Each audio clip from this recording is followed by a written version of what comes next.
از بس که سوال زیاده من میخوانم کامنتاری شما را میخوانم که بسیار شکایت ها هم هست که مثلا سوال های ما جواب نگرفتیم گفته شاید این خیلش هم امکان دارد ولی انشاءالله که نوبت قطعی من جواب گفتن میگیرم شاید خیلی هفته نشید هفته دیگر نشید هفته دیگر خلاص انشاءالله تا ای سوالی دادگید ثواب هم میگیری اگر خودت هم که اگر با گوش کردنش نرسید دیگر ها گوش میکنن فایده او سوالی تر اونا برخوردار میشوند.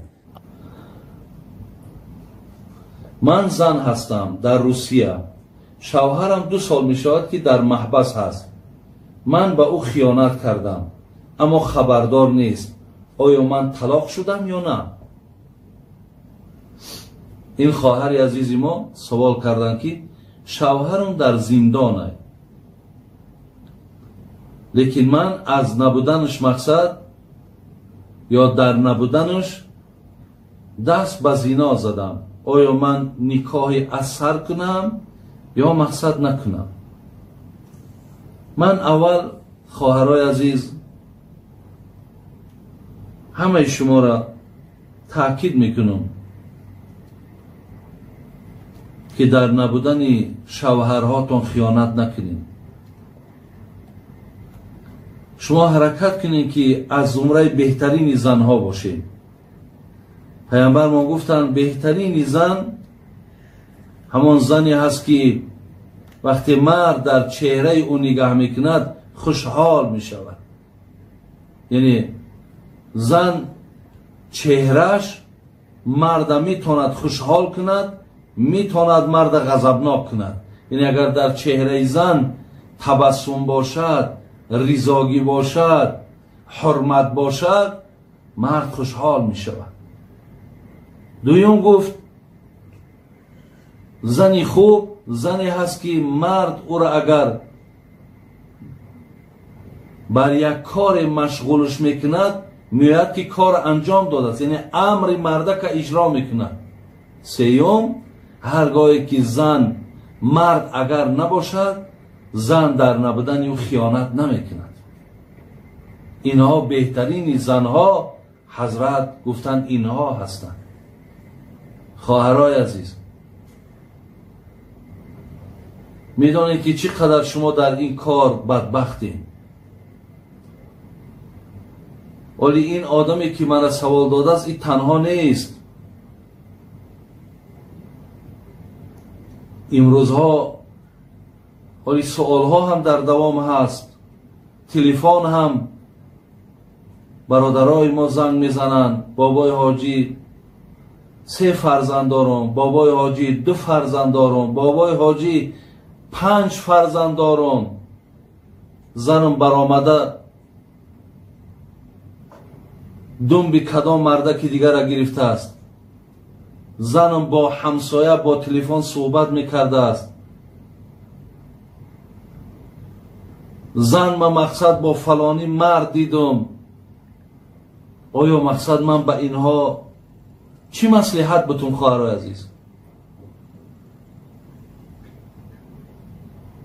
ای خدا بترسید.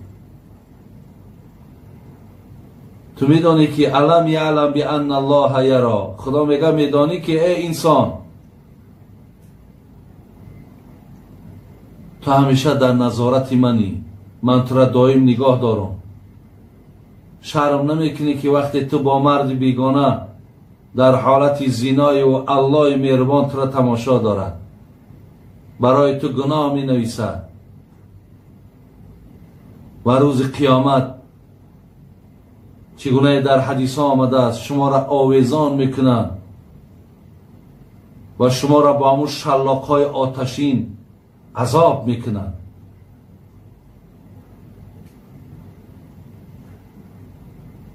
زین لحاظ شما برای این کار کردگیتان توبه کنید. به سوی خدای مهربان آبی چشم کنید زاره کنید تولا کنید که مقصد من در همین روزی بدبختی من بوده است روزی ناسپاسی من بوده است روزی نافرمانی من بوده است روزی ناشکری من بوده است روزی آلوده و حرام کردن زندگی من بوده است.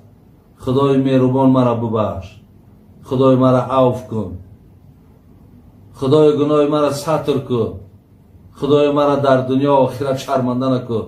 گفته تو از پروردگارت عذرخواهی کن و به این کار دست نزن. برای همین ببین که چقدر گناه همین وزبینه که در اسلام زنی شوهردار یا مردی زندار اگر زنا کنند تا مردنشونه اونها را سنگسار میکنند، تا مردنشونه. برای همین خواهرای عزیز، برادرای خیلی عزیز، هیچگاه دست به این کار حرام نزنید، هیچگاه دست به این کار حرام نزنید. زیرا بسیار بسیار من در اینجا کتابی دارم در باب زنا هم بسیار حدیث های آورده است. اولا آیت آمده است از خدای مهربان میگه ولا تقربوا الزنا انه کان فاحشه و ساء سبیلا. الله مهربان در سوره اسراء میگه شما هیچگاه به زنا نزدیک نشوید. این خداوند چقدر ذات مهربانه. ولا تقربوا الزنا، شما به زنا نزدیک نشوید، شما به این کار حرام دست نزنید. چی با الله چی میگه در دامش؟ انه کان فاحشه و ساء سبیلا. زیرا این زنای تو میگه دنیا را کلید میکنه. میدانی آفت و عذاب خدا را در روی دنیا میاره. برای دیگر بنده ها هم مشکلات هایی که ایجاد میشود از پشت زنای تو هست میگه. و این بسیار بدراه هست. برای همین در روی دنیا، در روی زمین، هرگاهی که این عملهای زشت که زیاد شد چقدر عذاب خدا هم بر بالای بندگانش زیاد می شود. زیلیاز بعضی نفرهایی که گوییم دست به این کار حرام میزنند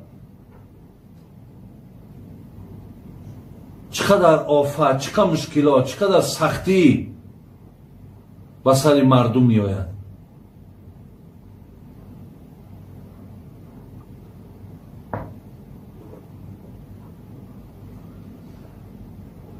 حدیثی که دیگر آمده است خب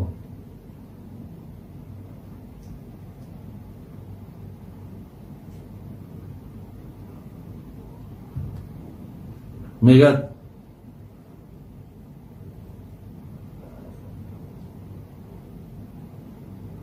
کما ورد فی الزبور مکتوبا، در کتاب زبور حضرت داوود میگه نویسانده شده است این الزنات معلقون بفروجهم فی النار یضربون علیها بسیاط من حدید.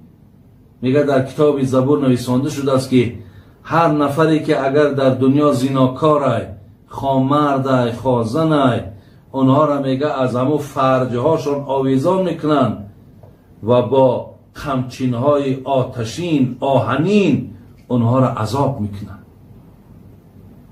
اینکه عذابهای آخرت چگویی؟ پیامبر گفته ثلاثه لا یکلمهم الله یوم القیامه ولا ینظر الیهم ولا یزکیهم ولهم عذاب علیم شیخ ضانی ملک کذاب و عائل مستکبر. 3 نفر در روز قیامت بسیار عذابی دردناک دارند.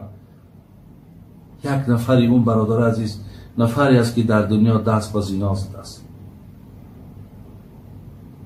برای همین تو یک لحظه ای که با فکری خودت معیشت کردی، استراحت کردی، ولی تو میدانی که با یک لحظه معیشتی حرامی تو چقدر در جامعه عذابها و سختیها و نارساییها پیدا می شود از پشت همین کارهای